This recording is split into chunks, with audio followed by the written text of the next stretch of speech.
imagine the emotions that were felt on the train platform of the station when area soldiers started their journeys during the Second World War, and sadly many of those people would not return.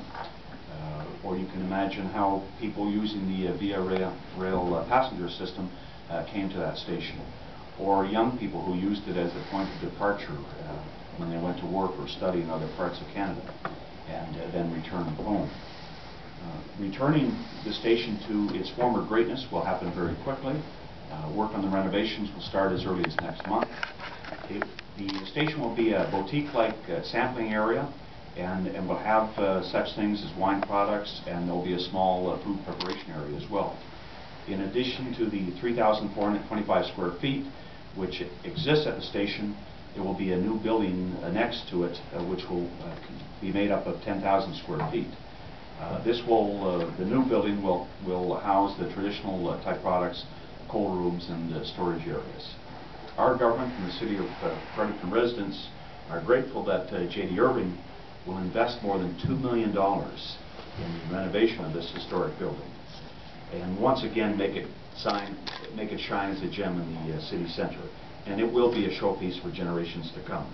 And of course, JDI will follow the rules of renovations as reflected in the Heritage Railway Stations Protection Act. Work is expected, as I said, to begin next month, and the store is expected to be open in the summer of 2010.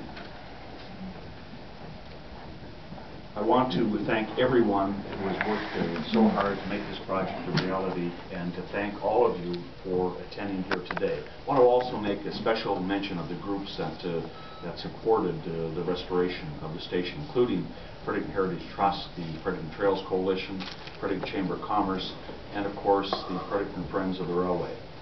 We all look forward to the York Street Station returning once again and taking its proud and rightful spot in the city of Fredericton. Thank you. Merci.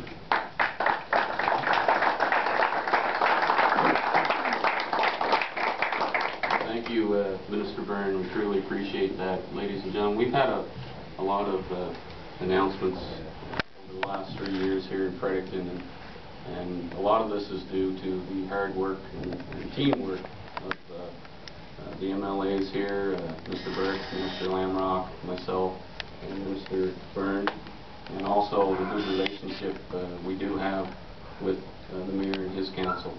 There are a lot of possibilities here in the city of Fredericton, and I just want to thank the Mayor and his council for their dedication to the city and the residents of the city. So, certainly last but not least, I'll ask Sue Valcourt to say a few words on behalf of J.D. Irving.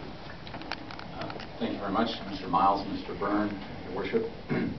On behalf of J.D. Irving, I can tell you I'm very happy to be here today.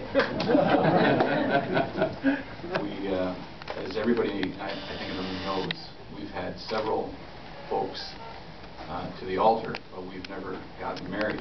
And I particularly want to thank Mike O'Brien from NB Liquor, because he's been wonderful to work with. And if it weren't for NB Liquor, then this project wouldn't be taking place. So Mike, thanks very much for all your help. One of the things that hasn't been mentioned yet that I think is important to mention is the fact that the public trail system will also be incorporated into the design of the site, and that's something that we agreed to many years ago with the city, and we're pleased to be able to do that.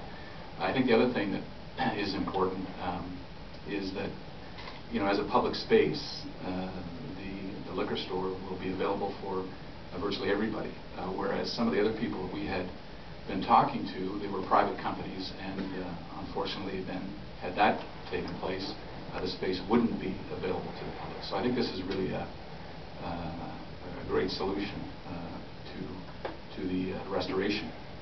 I would also say that we've just received permission from Parks Canada to replace the roof, and so we're working on that right now, and you should see some activity on the site very shortly.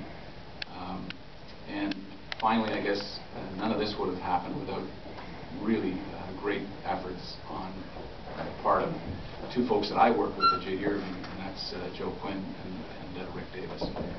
They are truly the folks that deserve the credit from our perspective in terms of getting this project where it is today. So thank you very much.